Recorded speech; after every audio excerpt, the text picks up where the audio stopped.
Hello everyone, my name is Nick, or on the internet known as Mr. Typhlosion.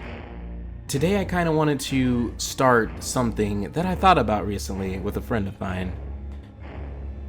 The idea is to do a Dead by Daylight podcast, where we talk about various topics within the game and the franchise and potentially what could become of it and what could develop from it. Dead by Daylight has been a game that I personally have been playing for the last 3 years, roughly. It just had its 3-year anniversary. I wasn't there towards the beginning, but I picked up the beta probably a week or two before it actually released. And ever since I picked up the game, I absolutely fell in love with it. I fell in love with everything that it was and everything that it was going to be leading up to now. I'm still playing the game, I'm still enjoying it on Twitch here, but I kind of wanted to just voice some thoughts, some concerns, just kind of be like a conduit, maybe like a voice of the people.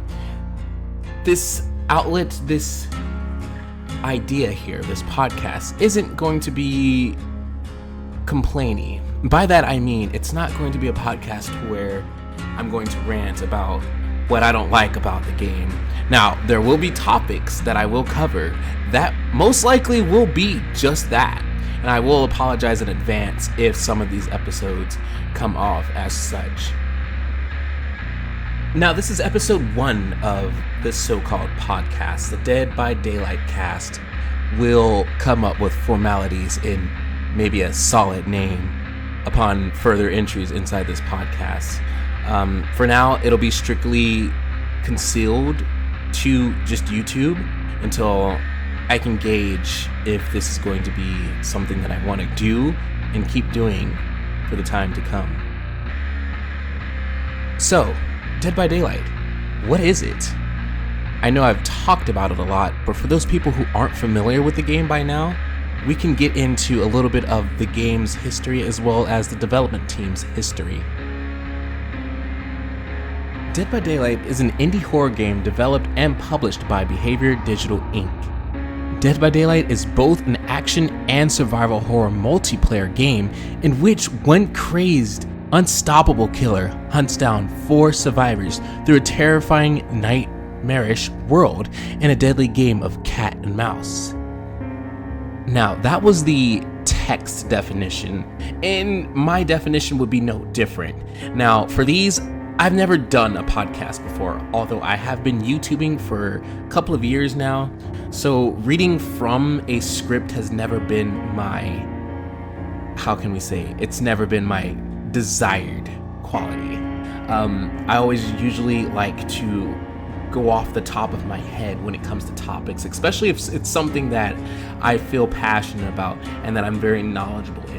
Now, if it's a subject that I have no idea, then that's when I go for these more detailed explanations and get more into the background. And for this podcast, at least for this episode, and maybe future episodes, if we cover topics that I'm unsure about, I will definitely have notes. So if it does sound like that I am reading from notes, it's probably because I am reading from notes, and you'll be able to tell through latter time of being here and hearing my voice when I'm reading from something and when I'm actually talking off the top of my head about a topic. So, to me, Dead by Daylight was just a normal horror game. When I found this game, I thought it was something else. You guys remember the game last year? That game, it took so long for that game to come out. I remember waiting for it. And when I heard, I found Dead by Daylight through a YouTuber that I used to watch. And he played it. And I thought it was that game last year because I heard so much about it. I wanted to play it more than anything. So when I saw him play the game, I thought it was last year. I thought it was that game that I heard so much about and was so excited for. So instantly, after I watched that YouTuber's video about Dead by Daylight, I instantly bought it. I remember it was still in beta. It was still early access. Bought it, picked it up, played it. It's not a horror game by the now standard horror game. By that I mean, and I always say this, if you followed any of my older videos of horror games, or if you follow my stream, I always say this: key thing, I always say it, is that when Silent Hills PT came out for the PlayStation 4, it flopped the horror genre on its head. Everything from that point to PT was mostly run, gun, action, zombies kind of stitch, or kind of niche, where, that's where horror was. It wasn't, it kind of left its psychological roots and went more for action. And then you look at games like the old Silent Hills, they're more psychological, they're more atmospheric, you're getting into the world, some things are distorted in the background. This plays with your eyes here, you're looking at something here and it's completely different. And that's Silent Hill, that's what it was. And so my experience with indie games was a lot of this, you have a gun and you're going through a house, a haunted house, and things are jump scaring and spooking you and whatever. And jump scares work to a degree.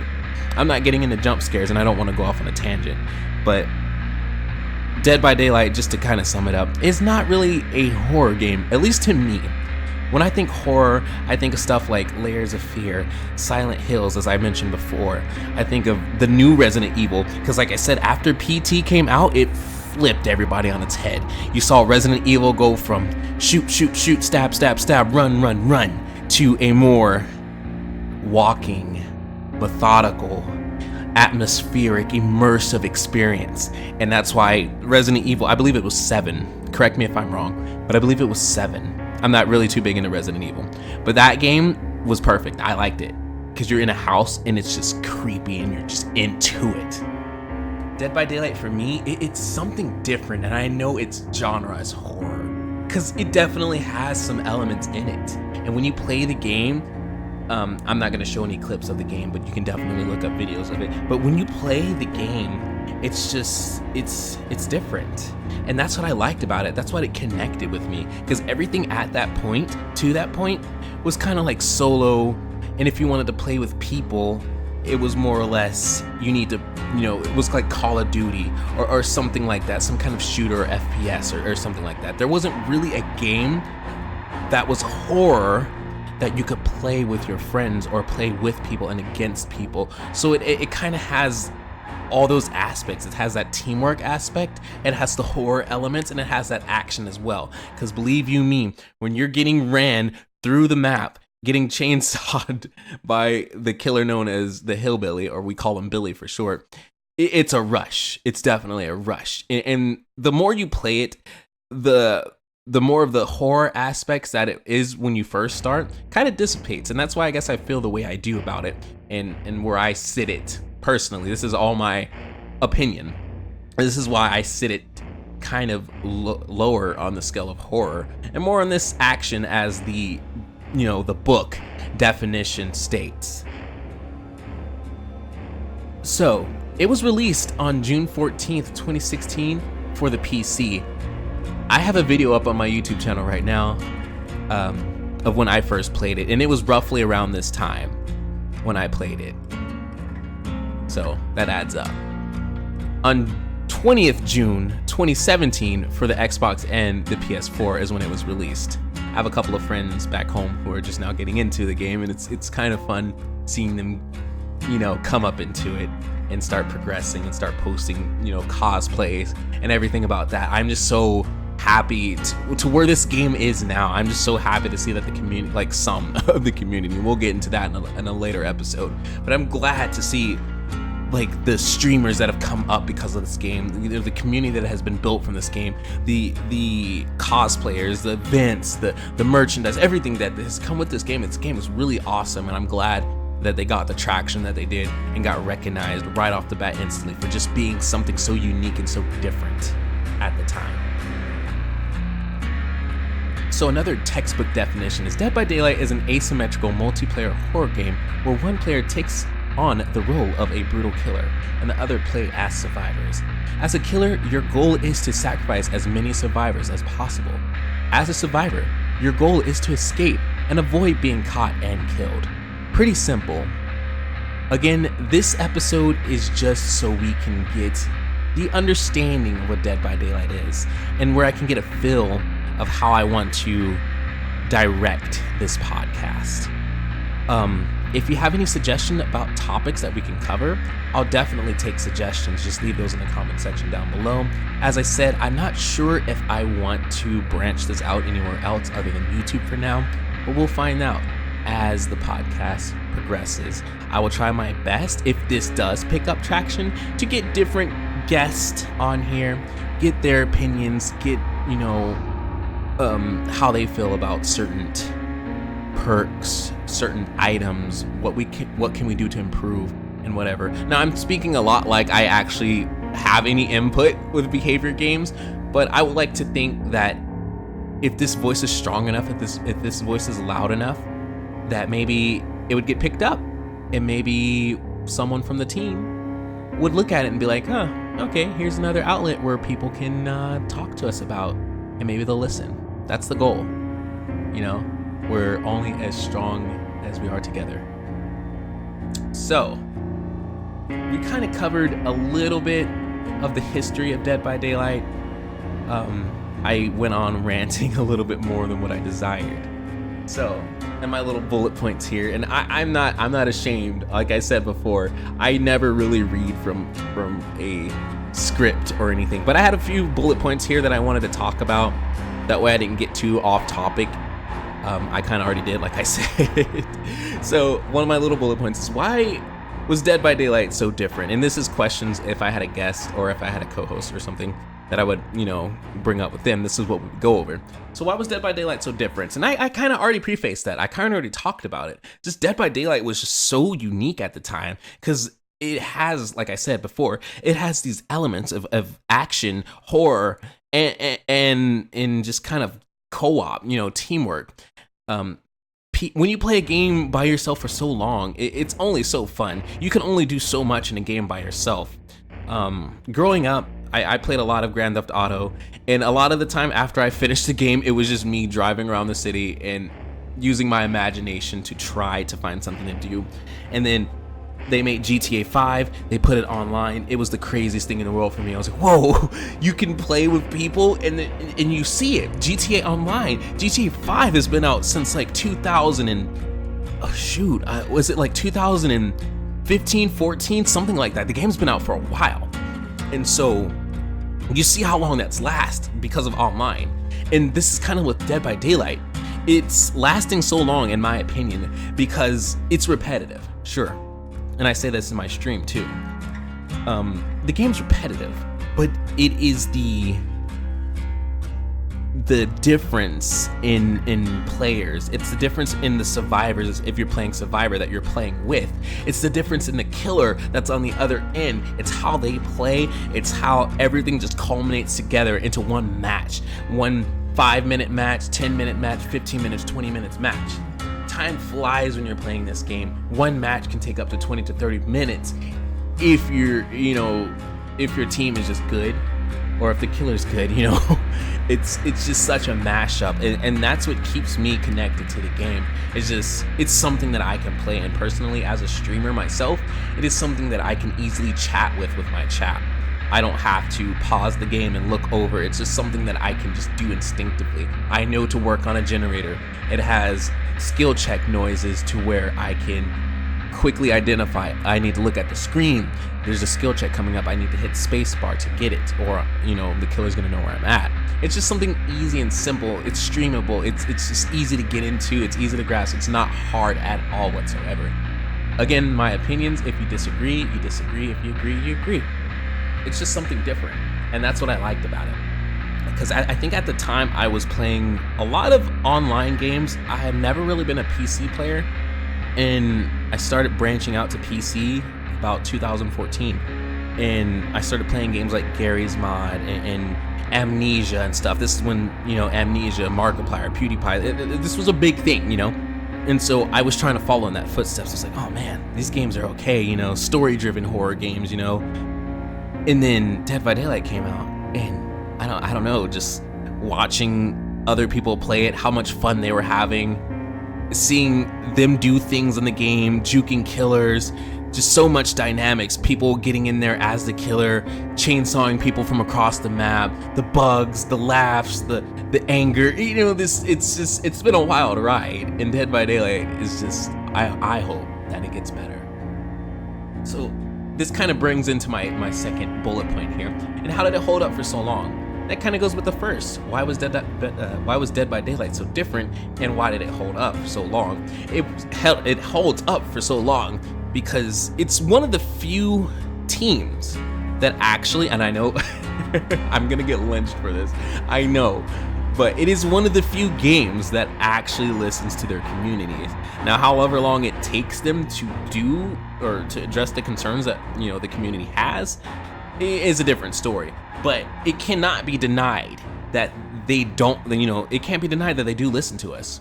There's been changes of bugs or broken perks or this and that they have listened to. They've went in, improved, or took away. And again, we'll get into changes in another episode. That'll be a completely different episode. That'll probably go on for 30 minutes. We can talk about changes and perks. But it's held up for so long because that is what it is. It's different. It's something unique. It's a game that you can just keep playing over and over and over. And the only reason, to stop is if you get upset, you get angry, or you just get tired. It's a game that I've watched my friends play for hours. 6, 7, 8, 12, 24 hours straight Dead by Daylight. It's just a game that is so different than what's out. Still, Dead by Daylight came out. It took a little time after that, but Friday the 13th came out. Friday the 13th was supposed to destroy Dead by Daylight. And I don't want to get into any game competitions here, and I'm sorry that I'm bringing this up as an example. But Friday the 13th came out. Kind of the same elements as Dead by Daylight. About a month, and people were already kind of over it. You know what I mean? Dead by Daylight was out longer, and it's still, let me, breaking the fourth dimension here, breaking the fourth wall here, but right now, as I'm looking at this, as this episode, as I'm recording this, 13.7 thousand viewers on Twitch alone. It's still on the it's on the third line of the top most played games. This game is doing damn good. And if you try to find Friday the 13th, I'm sorry, shots fired, pew pew pew. It's way deep down in the trenches of Twitch here. I'm just saying, the game is doing really well for itself. To have been going for so long. And it's just, like I said, it's that replayability. It's that community. It's that engagement that you have. It's that drive, that drive to do better. It's that drive to get more skilled, to learn the mechanics, to learn how to do this much better than the person previously, or better yourself than you were the last match. So, that's going to be episode 1 of this podcast. If you stayed to listen to my ranting, my rambling, I really do appreciate it. I'm sorry if I went off topic. I didn't really cover too much of Dead by Daylight's history. I talked about the game. We can get into a bit more history a little bit later on. We'll take the time in the second episode. I already have it. Okay, I already have an idea for it. So we're gonna take the time in the second episode to get more into the history of behavior games, where they came from. Because as I said before, I think I kind of scrapped that bit. But Behavior Digital Inc. is what Behavior Games was, or is. It was founded in 1992 in Quebec City. In Quebec City. So they've been around for a while. Much longer than I would have thought. I thought they were like a recent company. I don't really follow game companies or develop teams at all, unless it's from like a game that I play religiously. So they've been around for a while. I've already looked up a lot of their games that they have developed or helped with developing, and it's stuff that you wouldn't expect. It's really stuff that you wouldn't expect. But we're going to cover that in the next episode. So to wrap it up, thank you guys so much for listening. I am Mr. Typhlosion. Hopefully the next episode will be a bit more organized. Sorry again that I'm a little ranty. It's usually what I do. I'm going to try to work better on that. But thank you again for listening. Have a good one.